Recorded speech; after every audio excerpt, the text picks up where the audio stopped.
This is A Different Perspective with Kevin Randle. A retired U.S. Lieutenant Colonel, Kevin Randle has been studying UFOs for nearly 50 years. Kevin has investigated some of the most famous UFO cases in the world and has been consulted for dozens of documentaries about UFOs. Considered one of the leading experts into the Roswell UFO crash of 1947, Kevin has written more than 25 books about UFOs, including the recently published Roswell in the 21st Century. Now, here is the host of A Different Perspective, Kevin Randle.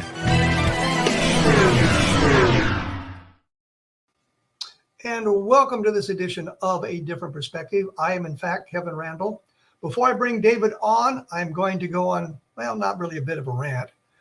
Back in the olden days, and that means the 1990s, I thought it was a bad year if somebody hadn't threatened to sue me 2 or 3 times. None of the suits ever came to fruition and nothing ever happened of it, but it was always this threat of a lawsuit. It's only recently I've been threatened with a lawsuit again.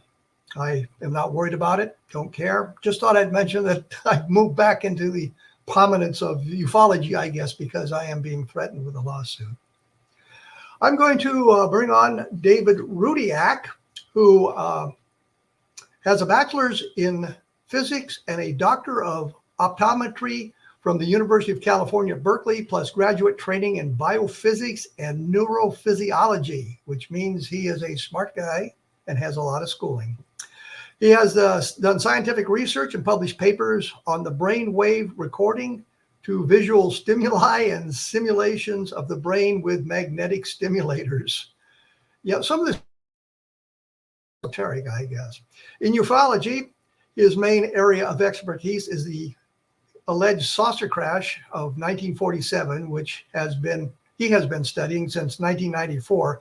He is perhaps the best known for his work on reading the telex photographed in General Roger Ramey's hand as Ramey tried to debunk the Roswell crash as a weather balloon. Ramey's memo mentions the victims of the wreck and dealing with something in the disc, perhaps cadavers, words and phrases which he and others considered to be the smoking gun proof of the saucer crash reality happening with the bodies were recovered. I'm just going to take a moment here. There is not universal acceptance for the victims of the wreck, but we're moving to a point where we're getting closer to that. And some of the work David is doing, and we'll discuss this here in a minute, has moved us in that direction. He's been a speaker at the Aztec UFO Conference in 2005, discussing the Ramey Memo, the Ozark UFO Conference in 2003 on the memo, and in 2007 discussing his analysis of the 1994 Nellis military UFO video, the 2009 and 2012 Roswell UFO conferences, again discussing the memo and how the military ran a debunkery campaign in 1947 against Roswell and the flying saucers. He has been interviewed for various UFO and Roswell TV documentaries.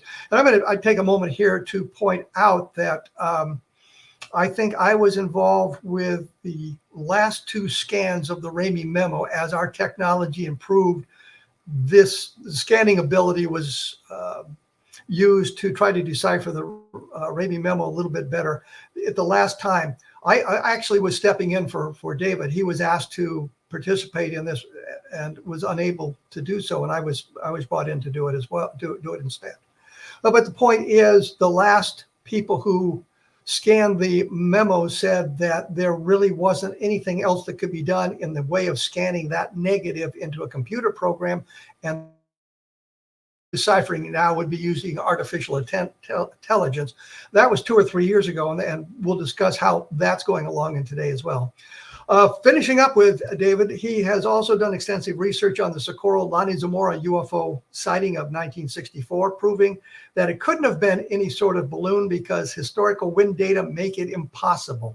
He has also extensively researched the 1950 McMinnville, Oregon Paul Trent photos, disproving claims that it was a truck mirror suspended from overhead power lines.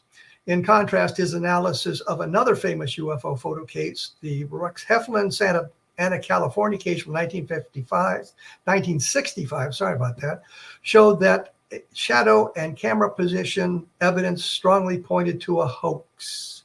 Wow, that's pretty good. David Rudiak, welcome to A Different Perspective with me as the host. Hi, Kevin.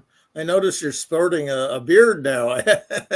That's a new look, and you're looking Yeah, nice and thin. I'm, but one side isn't coming in quite as good as the other side, so I may have to shave it. How are you doing, by the way? Everything good at your end? Well, as you know, my wife has been ill, so I've been taking care of her. So it's been tough. And you're still taking care of her? Yes, yeah. Are you the sole caretaker? Well, I have two sons living here right now, so they're helping out.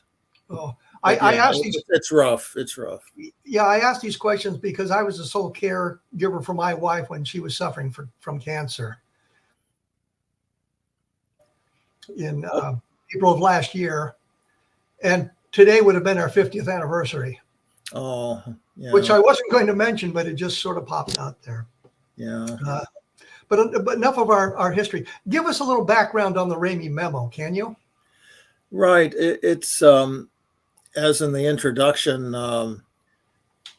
what happened is they flew wreckage from Roswell to Fort Worth. They put out a press release saying that they had captured a flying saucer from a nearby ranch, and they were sending it up to higher headquarters. And then it turned out higher headquarters was General Ramey in Fort Worth. Roswell was his sub-command. And so they took photos there. They had like a mini press conference. And what you see there is a weather balloon on the floor in front of Ramey and a broken up radar target. And they tried to equate the radar target with the flying saucer. They said they just made a mistake at Roswell. Anyway, while Ramey is kneeled in front of this debris, he's holding this message in his hand. In fact, there's 4 photos of him kneeled down and holding this message, but in 3 of them, it's either scrunched up in his hand or it's the back of it is facing the camera. But probably in the last shot, it looks like, to me, it looks like he tilted his hand down to read what was on the message. I think it was just handed to him. He was looking at comments on it, and the photographer was standing up, and Ramey was kneeling, and it caught an angle on the front of the message. And so this was noticed clear back in 1980 in the original book on Roswell, the Roswell incident by Berlitz and Moore. And they commented, well, maybe it's his press release, that he's going to put out about the weather balloon. And nobody thought much of it. It turns out a researcher named Brad Sparks got a blow up of this in 1985, and he was picking out some words that we later picked out. And according to Brad, he said he was picking out disc and Fort Worth, Texas, and weather balloons on the memo, and that's universally agreed upon now that all those words are there. And you also did your own little study where people agreed in Fort Worth, Texas, and weather balloons. Go ahead, Kevin. Well, let me break in here because there's one point I think is very important. We often have a discussion about the provenance of documents when we're looking at them, and this one has an absolutely perfect provenance because Ramey's holding the message in his hand. So we know it's Ramey, it's in his hand. It was transmitted on the INS Newswire, and it's dated July 8th, 1947 at 11:59 p.m. So we have the perfect provenance. You cannot dispute that this is a legitimate and we have the original negative too. It's at the University of Texas Arlington in their special collections division. So I think the point with the negative doesn't give you the dates and everything. The way it's all connected together, right.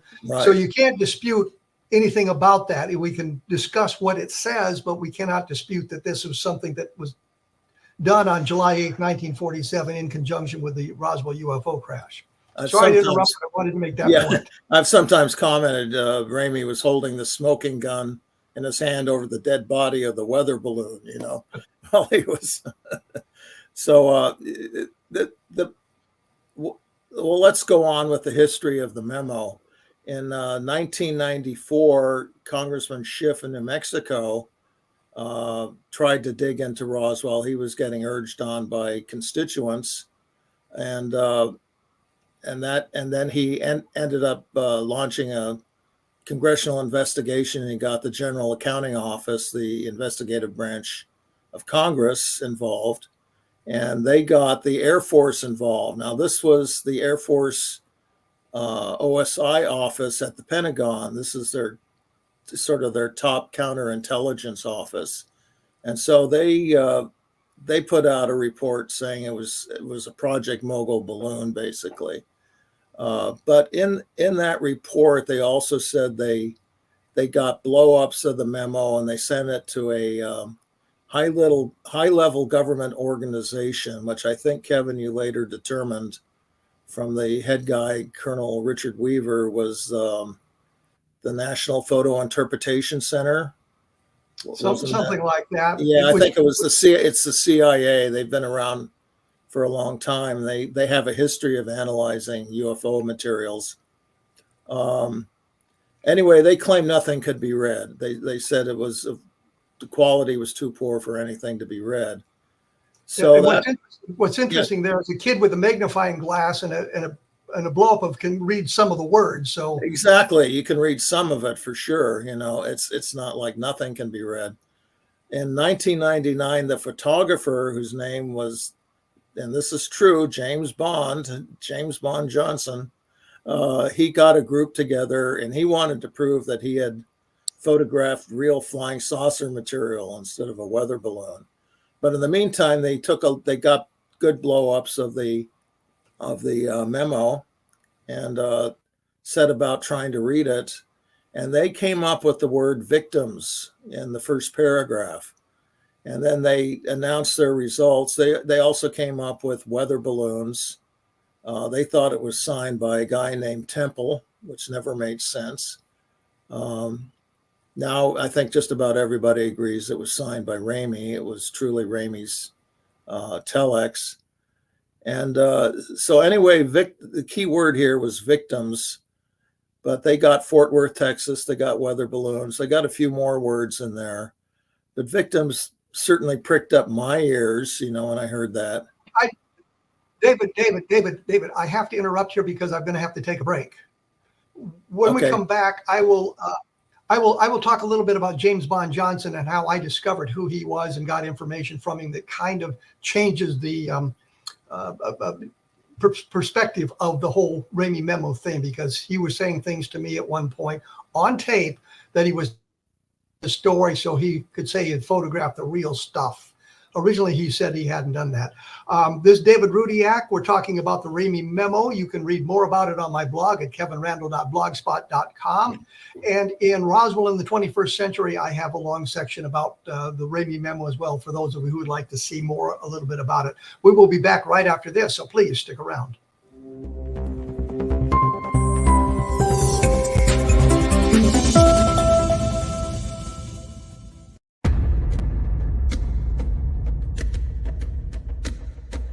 Are you ready for a tale that will leave you on the edge of your seat? Get ready to dive into the gripping memoir by Bart Sibrel titled Moon Man. Bart Sibrel takes you on a heart-pounding journey, unmasking the truth behind America's famous Apollo missions. Prepare yourself for hair-raising encounters with agents from the U.S. government's top secret agencies. In Moon Man, Sibrel fearlessly reveals his real-life espionage adventures, shining a light on one of the CIA's best-kept secrets. Brace yourself for shocking revelations, including Sibrel's discovery of privately recorded audio exposing an Apollo astronaut's chilling plot, a plot orchestrated by the CIA. That's right. As Sibrel unveils this groundbreaking evidence, it becomes clear that there is much more to the Apollo missions than meets the eye. Could it be that we've been deceived all along? Moon Man is a gripping page-turner that challenges everything you thought you knew. It's a mind-bending journey into the unknown, where the line between truth and fiction becomes blurred. Don't miss this opportunity to uncover the secrets hidden for decades. Let your curiosity guide you as you join Bart Sibrel on his quest to find the truth. Moon Man, available now at Sibrel.com. That's Sibrel.com. Prepare to have your beliefs shaken to the very core.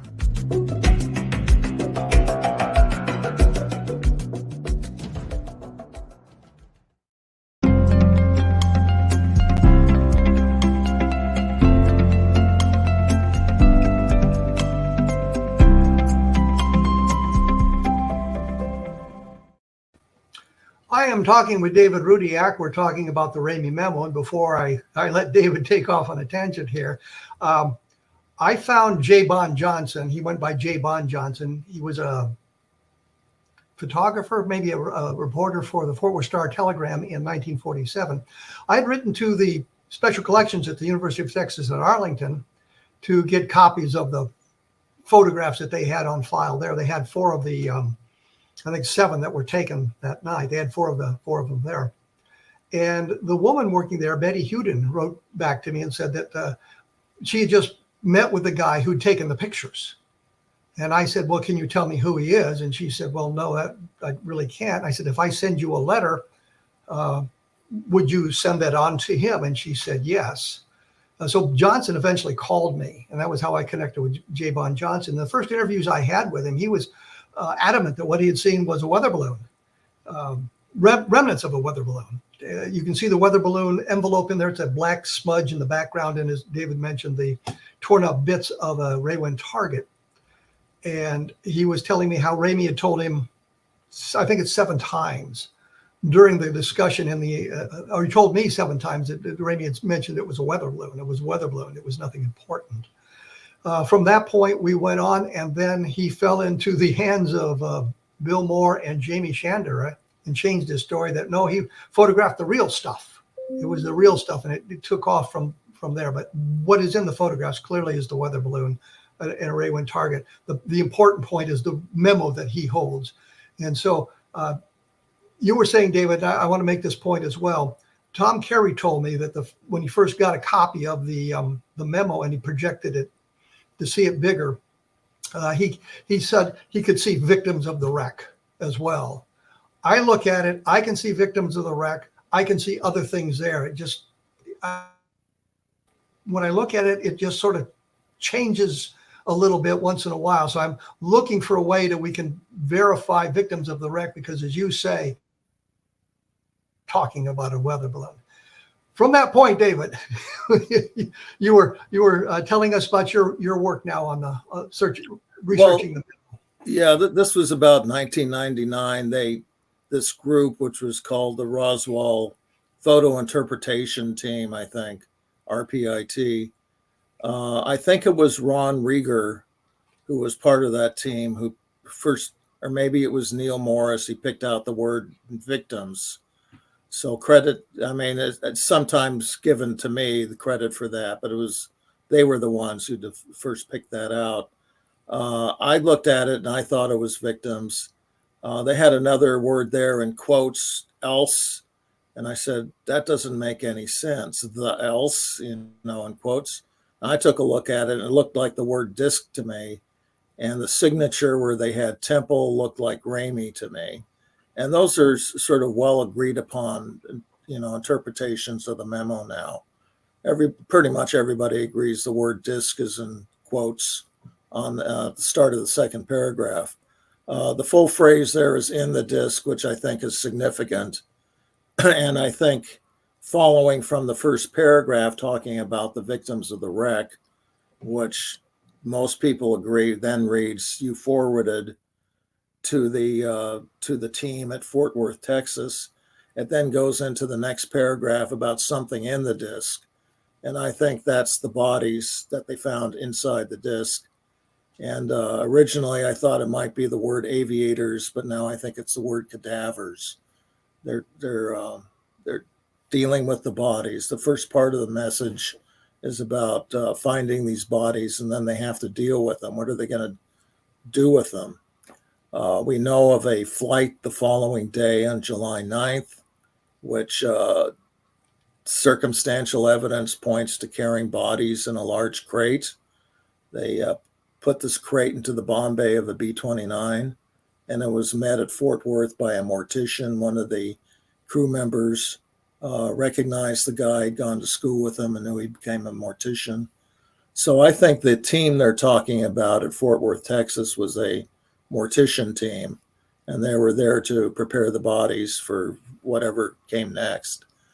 Well, you're aware that General Exxon told us at one point, once the bodies got to Wright-Patterson Air Force Base, Wright Field, that one of the bodies was sent on to Denver which at the time was the Army Mortuary Service.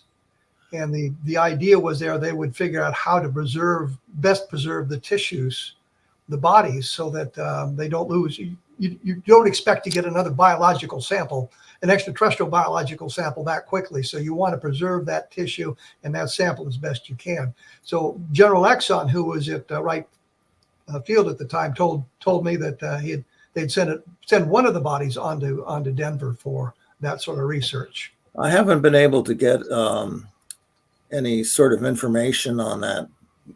I remember you telling me about that. I was trying to see if there's any information on that mortuary service in Denver. And I haven't been able to find anything, but doesn't mean it didn't exist. It's just not well documented. Well, it would have been the Army too at the time, as opposed to the Air Force. So the Army Air Force. And nearby was, what was it, Fort Fitzsimmons, I think it was called, a very large hospital complex. It's Fitzsimmons Army Hospital. And stepping back into my history again, when I was growing up in Aurora, Colorado, the Fitzsimmons Army Hospital was maybe 300 yards from my front door. So, oh, really? Okay. So when I was on the swim team, we actually used the pool at Fitzsimmons as our pool. So, well, what I understand is they could accommodate several thousand people there. It was big, yes. It was the largest hospital in the world of its type. Anyway, so it's possible that's where they sent it. Maybe the mortuary service was actually there rather than Denver. It's hard to know. Well, Aurora is, if you're leaving Aurora, you'll see a sign that says entering Denver. Oh, okay. It's not really, they don't like the term suburb because they're an independent city, that Denver and Aurora kind of grew together. Right. Okay. So it could be that's where it got sent. Yes, absolutely. Anyway, from there, I for 2-3 years, I sort of struggled to piece this together. It's a very difficult read, and I liken it to a very difficult crossword puzzle where, you think a word fits and then you go on and it doesn't work with the crosswords. And so you go back and you change the word. And that's sort of been other people's approach. There have been some serious attempts to read this. And I compared reads of 9 different people, including 2 people who call themselves skeptics. And there's agreement on about 40 to 50% of what the letters and the words are in the message. And after that, it's all over the place. But we agree on things like weather balloons, Ramey, either in or on the disc, victims of the wreck, some pretty critical stuff, the word team. So there's enough there to indicate that this was something other than a mobile balloon crash. And it also indicates this is a military message. I mean, one of J. Bond Johnson's stories is that he brought in an Associated Press, teletype message. Teletype message. And he gave it to General Ramey, and that never made any sense. And it doesn't, of course, I have on my website, which is roswellproof.com, I have a very extensive collection of Roswell news stories of the time. And it's probably about 4 dozen distinct Roswell stories from the major wire services like Associated Press and United Press, Reuters, International News Service. But there's also, some of the big dailies did their own reporting, like the New York Times and Washington Post and San Francisco Examiner. So those stories are all there. You can go through the stories, and the word lengths and the phrasing just doesn't match anything there. There's nothing close to what's in the Ramey Memo. Well, so the problem with J. Bond Johnson is he had told me at one point that he'd brought the document in. He told me another point he picked it up off Ramey's desk and handed it to him because he wanted some kind of a prop in his hand. And he also said that he was taken into Ramey's office and left there alone. And so he was looking through some of the things on Ramey's desk, and I thought as well. I cannot think of any circumstance where a reporter would be allowed in the general's office without some kind of an escort, namely the aide, Ramey's aide, or one of the NCOs there watching him to make sure that didn't happen. So I think he kind of discredited himself once he got beyond the story that he told me, which again I have on audio tape. He accused me of editing the tapes and misquoting him. And I've got everything on tape. And every time I was accused of that, I would send copies of the tapes to the people making the accusation and saying, where is this problem? And I never heard from any of them again, because clearly I was quoting Johnson accurately. But he, go ahead. I was saying you brought this up on UFO updates about 20 years ago, where he was accusing you of lying about what he said. I mean, he originally claimed on the tapes that he wrote the Associated Press story. Yes. And he was proud. He took credit for it. He's very proud that he wrote it. Then he claimed that, no, that wasn't true, and accused you of lying about it and editing. Well, the important point there, the story as it appeared in the Fort Worth Star Telegram that he claims he wrote, the last paragraph says all it was Ramey told him all it was a weather balloon. Right, so, exactly. Yeah. And at that point, well, okay, that's what it was. And then he changed it, of course. Well, I didn't write those press releases. Somebody else did or put that in there. So, I mean, other newspapers, I mean, the San Francisco Examiner, for example, the story they wrote was written by their science reporter. And he had met Ramey the year before. There was a photo in the San Francisco Examiner of him with Ramey and some of the people from UC Berkeley, the radiation lab, talking about Operation Crossroads, the A-bomb tests in the Bikini Islands in 1946. And so I managed to find his widow, and she says, oh, yeah, I know that photo. It's up on our mantelpiece. He was very proud of it. But so he knew Ramey, and he knew who to call. Well, let me just add one thing. We need to make it clear that the 509th Bomb Group was a participant in Operation Crossroads. So we're talking about the same group of people with the UFO crash. It's Ramey and Blanchard, the 8th Air Force at Fort Worth, and the 509th Bomb Group in Roswell. So it's all the same people, and they were involved with the Operation Crossroads. Jesse Marcel, the intelligence officer, he was there. Walter Haught, the public relations officer, put out the press release. He was there. So these officers are all there. They were the ones who dropped the first bomb there in Bikini. I mean, that's why they were there. They, took it up in a B-29 and dropped, and they missed the target, and Ramey he spun that, for the press. So he was good at spinning things. Well, let me break in once again. I'm sorry. We have to take a break. We're right up against it. That's David Rudiak. His website is roswellproof.com. That's correct. Yes. And so you can take a look at all the materials he's put together on this over the years, literally over the decades. My blog is www.kevinrandle.blogspot.com. A lot of the information is there as well. And of course, the book, Roswell in the 21st. Understanding Roswell takes it a little bit beyond that, but it has other emphasis. We'll be back right after this, so please stick around.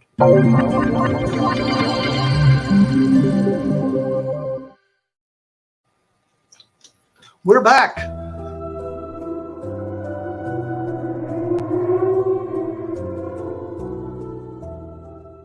Welcome to Haunted Indian River County by Larry Lawson. Indian River County is an idyllic vacation spot on Florida's east coast, not far south of Cape Canaveral.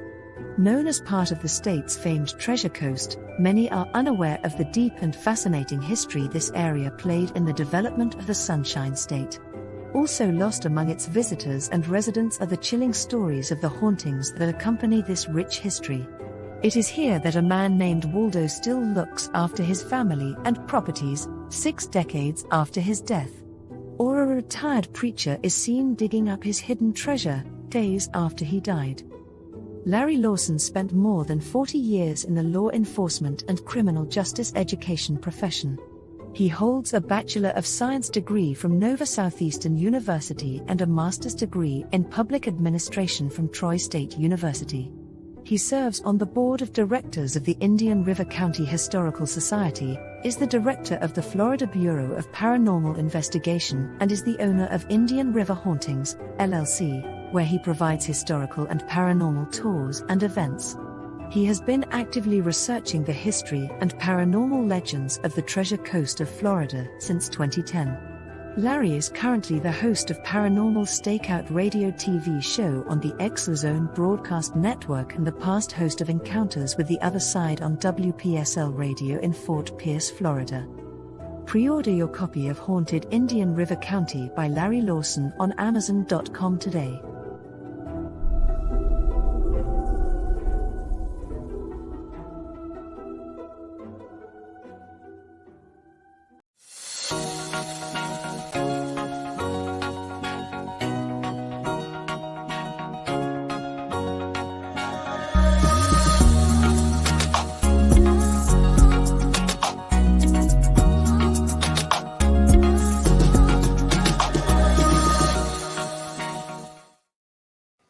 And I'm here with David Rudiak. We're talking about the Ramey Memo, which I think is one of the things we've always looked for in the Roswell case, which is documentation. We have very limited documentation from the military aspect of it. And we have the picture, as I mentioned earlier, of General Ramey holding the document in his hand, and we have a transmittal proof from the INS that it was July 8th, 1947. So clearly talking about. You mentioned Mogul. I want to take just one moment to mention the problem with Project Mogul. Actually, there's a couple of problems with the Project Mogul, is that the flight they claim was the culprit in this, flight number 4, was canceled. It did not fly. Ergo, it couldn't have dropped the debris. Second of all, according to what Charles Moore told me, and Charles Moore was one of the engineers on the balloon launches in Alamogordo, New Mexico, which they claimed was the wreckage, told me that once they got the flight was canceled, they couldn't put the helium back in the bottle, so they would launch these little practice flights, clusters of balloons and that sort of thing. But that got nowhere near the Brazil Ranch. And he told me that the configuration of flight number 4 was the same as flight number 5, which did fly. And we have an illustration of flight number 5, and there are no ray wind targets on it. And the other thing they always say about Project Mogul is it was highly classified. Purpose was classified. What was going on in New Mexico, the balloon launches, was not classified. It was off the shelf weather balloons and ray wind targets when they eventually put them on there. I wanted to clarify those points, and now we're back to the Ramey Memo, which could be maybe we can circle back to Mogul at some later point. We can. The Ramey Memo, let's go through the structure of it. It's down at the level of the film grain, in this negative. It was a speed graphic press camera, so it's a nice large negative. It's 4 inch by 5 inches. If it hadn't been that big, it would have been hopeless trying to read this thing. But anyway, when you blow it up, you certainly can pick some things out. But this film grain noise is a real problem. Plus, Ramey had been scrunching this paper up, so there are a lot of folds in it. He folded it in half twice, so there's a crease, down through the middle of the message, which distorts some words. And then some of it's in shadow and some of it's slanted away from the camera. So, but there's about roughly 70 words that are out in the open. And that's, and there's some critical words there, I think, like victims and disc and weather balloons. Another comment about weather balloons, which everybody agrees upon there, it's plural. And if you look at the news stories, there's no use of plural at that time. You don't see the plural weather balloons until the following day and news stories about Roswell. Plus Ramey, whenever he was quoted, was talking about this, what was in his office in the singular. It was always a weather balloon and a ray wind target, the broken up radar target. So that alone indicates that this wasn't a civilian teletype message. I mean, just the fact that weather balloons is plural. Plus, they weren't putting out this. This is about an hour and a half into the story after the press release broke over the newswire, and there just weren't any news bulletins or anything using weather balloons up to that point. So that's another indication that it's a internal military telegram. It's 2 paragraphs. I think the first paragraph is talking about what they just found, and I think this was addressed to General Vandenberg at the Pentagon. I see a VA up in the address header. It's the 2 clear letters I can make out there. Vandenberg was in charge. The newspaper said that he was in communication with Ramey. The Washington Post, in fact, said he called up Ramey, and Ramey said he hadn't seen it yet, was what they said Ramey said. And then Ramey said, I'll go take a look. And he came back and he says, oh, it'd be 25 feet across if reconstructed. Well, these radar targets were only about 4 feet across. I mean, they were very flimsy. They're basically just balsa wood kites. So okay, I lost my train of thought. Well, let me break in here. There was a story that came out of Circleville, Ohio at the same time, and a farmer named Sherman Campbell had found something on his farm, and he took it into the sheriff, and Campbell thought it was some kind of radar device and a weather balloon. The sheriff thought the same thing. The point is, here are 2 people who are not associated with the military or the weather service, able to identify the wreckage as something very mundane. We get to Roswell, and we have the trained intelligence officer. We have the trained counterintelligence officer. We have the top officers at the Roswell Army Airfield. We have the top officers at the Fort Worth Army Airfield, unable to identify this until they bring in a rather low-ranking weather officer, Warrant Officer Irving Newton, who eventually, I think he retired from the military as a major later on, to identify it. The interesting thing is, according to the timeline, the counterintelligence officer at Fort Worth, the guy named Curtin, which is misspelled in the FBI telex, by the way, was talking to, I think it was the Dallas Morning News, and identified it as a weather balloon before Newton identified it for Ramey in his office. So it's clearly that there was some kind of cover-up being established at that point. Well, depending on which news story you read, Ramey on his own was identifying it as a weather balloon. Like the San Francisco Examiner, the reporter said, he described a radar target just like the ones they send up at Oakland every day. And there were other, depending on who Ramey was talking to or who Curtin was talking to. Curtin also spoke with the FBI, I believe. And the one document we have, and government document we have, is from the Dallas FBI office, saying that when he described a balloon and a radar target to them, but they contacted Wright Field, and Wright Field didn't think that's what it was. That one part wasn't in the Air Force Roswell report, in 1995. For some reason, they dropped that part of the quote, just that it was described as a weather balloon. There are a couple of points where we have documentation, and they cherry pick the information from it like quoting witnesses. They failed to, they won't quote the part where they said that the material was anomalous. They couldn't rip it, or they wadded it up and it would unfold itself. They would leave that part off, just that it looked like foil, and the radar targets had foil on them. So, voila, it was a radar target. Well, we're talking, about this. I think that we need to move now toward kind of the analysis done. I know Stan Friedman paid somebody to get a scan of it in the 1990s. You were there when they made some scans of the document. I was there when they made some scans of the document.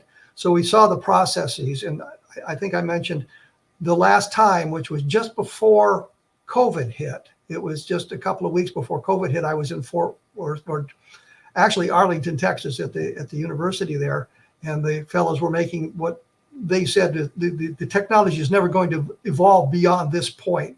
We were down to the finest scan you could get, and it still did not resolve the issue of what some of the words were, the critical victims word as well, and suggested that AI would probably be able to eventually solve this as AI improved, which we're now to the point where AI is doing an awful lot of things. You've been working with an artificial intelligence program to kind of read the memo in the last few weeks or months or whatever. Well, I tried Chat GPT about 2-3 weeks ago to see if it can make out anything, and I deliberately did not try to feed it any information other than it started out saying I can't read anything, and I said, can you give me some context? And I said, well, this was taken in Fort Worth, Texas in 1947, and and so it's been trained enough. It's been trained on billions of websites, and along the way it's scraped up some information on Roswell and the Ramey Memo. So it was, once it got some information, it started spitting back the same reads I was getting. And I said, oh my God, that's remarkable. It's getting just about exactly what I think it is. And then it seemed a little too good. And then I started asking it some more questions. Well, what do you know about the Ramey Memo? And then it started giving me information about the Ramey Memo. And, what do people think it is? So it obviously had picked up information along the way. And somehow, even though I didn't call it the Ramey Memo or say it was, I don't think I said it was from Roswell, it still figured it out. It's able to reason to some extent based on its training. And so I think it just managed to put that all together and spit back my own readings, which got me very excited. I emailed you and said, oh my God, yes, happy. But I was delighted about getting that too, by the way. Yeah, and then I went back and tried to reproduce it, and I couldn't reproduce it. It wasn't giving me anything at all. It was very difficult to get anything out of it. Just a few days ago, I asked it to do it again, and it did some image processing. And I downloaded the processed image. This is just the first 3 lines of the memo. And I took a look at the victim's word, and I said, oh my God, the letter at the end is very clearly an S. And this, rendition of the image. And that got me excited because I always thought it was an S. When I've tested it in other ways with the computer, the probability of the letter S is the top ranked letter. But other people think it's a G, and they thought the ending of the word was ing. So there have been readings like viewing, the viewing of the wreck or the finding of the wreck. And there was another one, the venting of the wreck, so, but if it's an S, that those readings, don't hold up. And well, this is very clearly the letter S. The thing we have to make clear here is if it says victims of the wreck, then we've ruled out weather balloons because there would be no victims on it. If it said viewing of the wreck, well, that kind of negates some of that excitement. But except you have to take it doesn't make a lot of sense, because then it says the viewing of the wreck you forwarded to Fort Worth, Texas, and the word it's and the viewing of the wreck, and the line above it says near operation at the somewhere. They found something near the operation at the, and I think they're talking about the debris field. That part's under Ramey's thumb.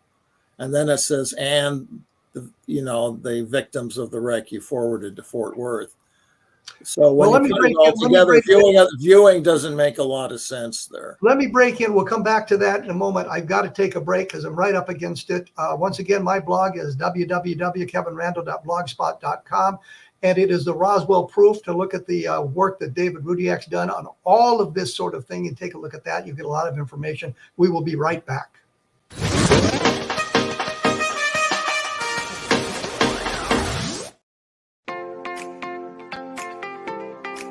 Are you interested in evolving with the times and becoming all you can be? Don't you wish there was one place to find the latest information to help guide you through the process? I'm Gwilda Wiyaka, host of Mission Evolution Radio TV. Join me on my mission to find the latest evolutionary knowledge and tools.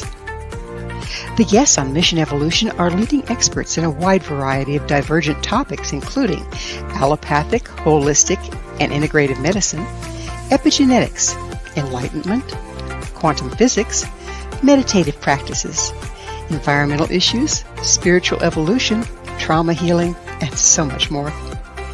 Mission Evolution Radio TV is aired worldwide through the X-Zone Broadcast Network, X-Zone TV Channel 32 on Simul TV.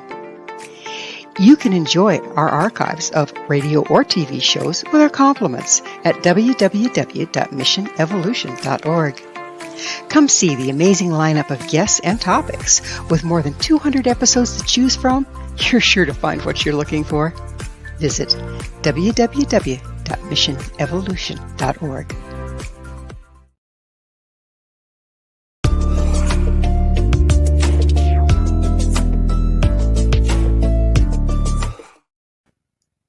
I'm back with David Rudiak. We're talking about the Ramey Memo, which could be the smoking gun on the whole Roswell UFO crash phenomenon. And we're kind of hung up on the word viewing. I want to make it clear that there's a lot of interpretations for that word. But from the work you've done lately and from the things I've seen, it looks like victims is probably the correct interpretation of that word. And if that is a correct interpretation, then there is really no way to spin this into something that's earth-based or mundane. This is something off-world, clearly, that was recovered at Roswell. And you've also got to take a look at the number of people who have not been discredited, talking about the Roswell. Kind of supports the whole thing, but this document could be the smoking gun that we've looked for so long. Well, I found other indications in the memo that they're dealing with bodies. And as I mentioned, they're talking about something in the disc and the line after victims. And it seems to end in ORS or ERS. I did some more computer analysis, doing the probability of the visible letters. And I think the word is cadavers, which makes a lot of sense. And then further on in the line, I had been reading it in the disc, they will ship. Instead of ship, the more probable word is prep, as in preparation. So this is morticians preparing the bodies, by, preserving them in some way. And then there's another word on the next line, which had been puzzling me. It's a 7-letter word. It's the next sentence. And I think the word is patient. It's when I tested the probability, it was the standout word. I wasn't expecting it there. It just, after looking at thousands of words and having the computer rank the probability of the letters, patient jumped out. It was just, in a class by itself. I can't see it by eye, but the computer was able to pull it out, up there. Well, this is still interpretation of what the memo says, and what we're looking for is a way to move it from your interpretation or my interpretation or somebody else's interpretation to a consensus of this is what it says. And if we can reach that point, then the hope is that if you train an artificial intelligence system on reading, my thinking is something I'd like to do, I just haven't had time to do it, is to train the artificial intelligence to read, teletype font in a very noisy environment, and present put noise over a letter, say the letter A, and then do that thousands of times, and eventually it'll be able to recognize the letter A in a noisy environment, and then start reconstructing the message, clearing it up. Well, let me clarify one thing. When you're speaking of noisy environment, what you're talking about is dust and debris that is collected on the negative, and that as you try to scan that, some of that dust and debris, although they clean it each time, shows up on there, and it's the way the negative has been kept, and it's some of the other things that accumulate on the negative as you take a photograph. So the halides of silver are always halides of silver, but it can be manipulated in some ways to cause a bit of noise. And No, well, the noise is actually the silver grains, in the film, and the letters just happen to be only slightly larger than the silver grains, and so the letters are getting broken up by the grain. So it's not so much the dust. I mean, there's some scratches on the negative now. This is trying to see past the silver grains, and denoise it, and then try to reconstruct the letters, put them back together. This would all be on a probabilistic basis, based on the training of the AI system, and also using semantics and linguistic training, which these chatbots are actually quite good at. They're word prediction devices primarily, and so they're predicting what the next word is likely to be. So I think it's possible. It's just a matter of somebody sitting down and putting in the time and effort to do it. But it might clear it up sufficiently so that controversial words like victims will be unquestionable. I think it's close to that already, even without AI necessarily extracting the letters better than they are now. I mean, what I sent, the image I sent you, it also brought out the T, which I hadn't seen clearly before. So that left VIIMS or VITIMS, and the only letter that wasn't clear was the C in the third position. So I think if you took the image as it is now to an average person, I think probably 80% of them would see victims there. I actually just saw a show. It's called Mysteries Decoded, and it was Roswell Revisited. It was made in 2020, and they pretended like the Ramey Memo was a new thing, and they were going to read it. So they took it to Ben Hansen, and the hostess named I think it's Jennifer Marshall. He put her in front of it, and she quickly picked out Fort Worth, Texas. And he says, now look at this word in quotes. And she says, oh, that's disc. And then he put her on the so-called victims word. And he says, well, if you had to guess what the first letter was, she says, well, it's either a V and or a Y. And he says, yeah, I would agree with that. He says, what about the next one? And then she says, I'd have to go with I. And then they cut away to something else. But then at the end, she comes back and she tells her partner, she says, the word was definitely victim. She picked it out very quickly. And I think these were the scans we did in 2015 that they were using. So it's, I have a poll on my website using older images. 70% of the people think victims is there. Most of the serious readers of this think it's victims. And there was another interesting study by a skeptic where he took the word and broke it up into individual letters. And then a friend of his put it up on a website using CAPTCHAs, and they had the people guess what the letter was. And according to this fellow was Ross Evans, he said a vast majority of the people picked out VIIMS, from this test. And this was context free. They didn't know it was about Roswell or the Ramey Memo or anything. And they still came up with victims. It's the only word that can fit there that are made up of those letters. And okay, that's all I had to say. Well, like you, Ramey Memo for literally decades. And I said, as I said, I filled in for you on a couple of the investigations that took place in the special collections at the University of Texas at Arlington. I was down there with Josh Gates, as a matter of fact, and we're going through that. And the person they brought in, the expert they brought in to read the memo, he really couldn't do, he was unable to do as much work as you have done. He came into it a little bit cold on that. But I think, as we advance on this, it's becoming clearer what the word is. And if it is, I think so. Yeah. If it is in fact victims, then really the kind of the argument is over at that point, because what kind of victim would you have on a weather balloon?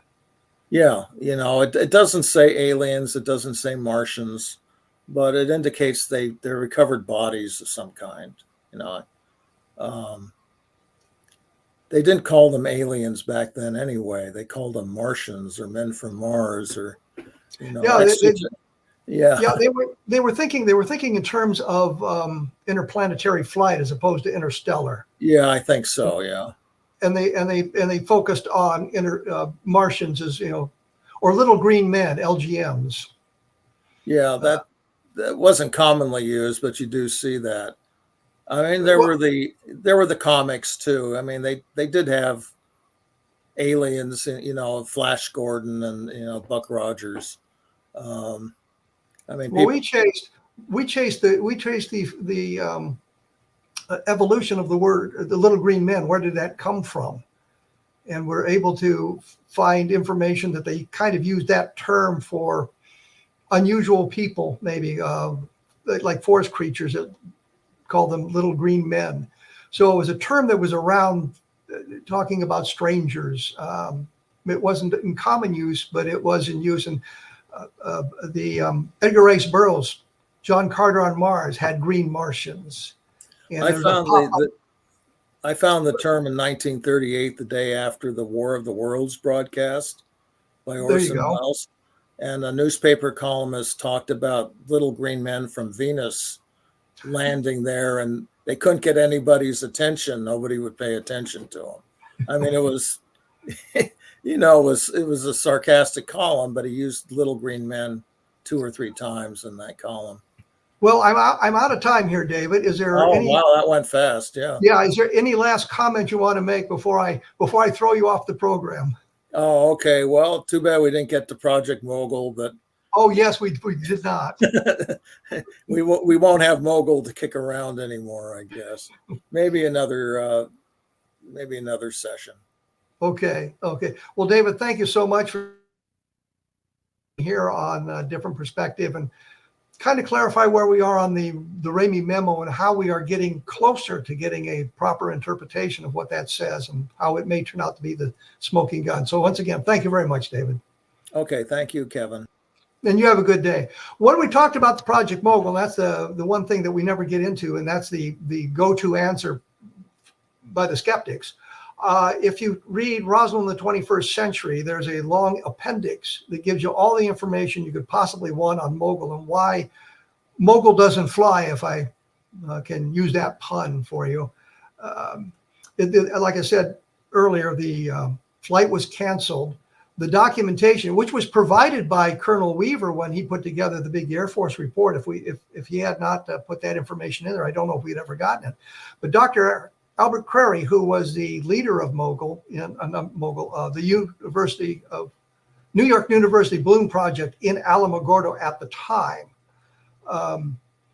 he was the one that we have his field notes. What I'm trying to say, we had his field notes. We have the documentation. And flight number 4, which is the culprit, because there's no information about what happened to it. It says it was canceled because of clouds at dawn. The people arguing for Mogul says, well, the balloons were launched in the darkness.